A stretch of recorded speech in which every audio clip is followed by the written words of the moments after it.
জীবনের শেষ মুহূর্ত পর্যন্ত দায়িত্ব পালন করে চিরবিদায় নিলেন মেলাঘর বর্তরের বাসিন্দা তথা এমপিডব্লিউ কর্মী প্রসেনজিৎ দাস। তার আকস্মিক প্রয়াণে শোকের ছায়া নেমে এসেছে সহকর্মী এবং এলাকা জুড়ে। 18 মাসের দুগ্ধপোষ্য শিশু এবং 9 বছরের সন্তানকে রেখে তার এই অকাল চলে যাওয়া যেন এক মর্মান্তিক শূন্যতা তৈরি করেছে। করোনা মহামারীর কঠিন সময়ে জীবনের ঝুঁকি নিয়ে মানুষের পাশে দাঁড়িয়েছিলেন প্রসেনজিৎ।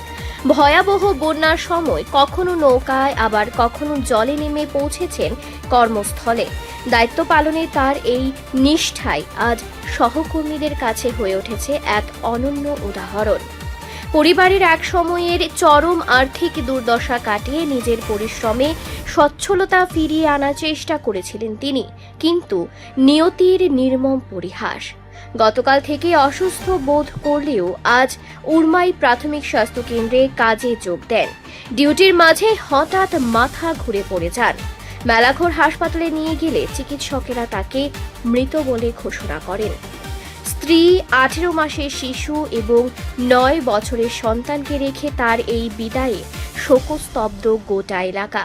স্থানীয়দের কণ্ঠে আজ একটাই কথা, প্রসেনজিতের কর্মনিষ্ঠা আমাদের সকলের কর্মজীবনে উদাহরণ হয়ে উঠুক। আপনি তো প্রসেনজিৎকে নিয়ে আসছেন, হ্যাঁ, উপস্থিতের পূর্ণ কি হচ্ছে বা আমি গিয়া দেখছি, আমার ফোন করছে আমার পুতুল বউ। আমি পুতুল বউর লইয়া দৌড়ে গেছি, গিয়ে দেখি স্যালাইন দিয়ে রাখছে, ইঞ্জেকশন করছে, করার পরে বুঝতেছে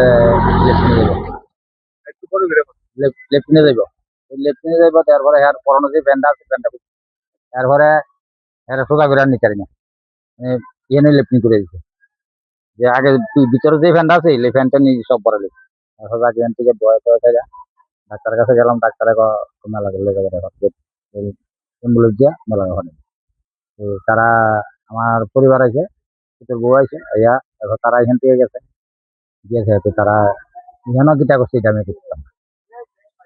এরপরে লাস্টে দিয়া যখন কইছে দিবি ব্যবহার করবো, তখন আমি ফোন করছে আমার, আমি গেছি গিয়ে সেটা ট্রলি মিদে লইয়া আনতাছি।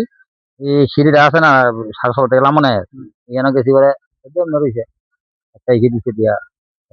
পাতলা পায়খানাটা কতদিন ধরে উঠতেছে এটা জানেন না আপনি? এটা আমি জানি না, আমার যেটা কইছে আজকা 2 দিন, কালকা আজকা এই 2 দিন শরীরটা বেশি খারাপ।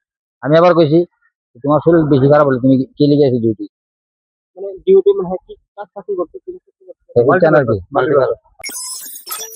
কি রিপোর্ট সংবাদ প্রতীক্ষা।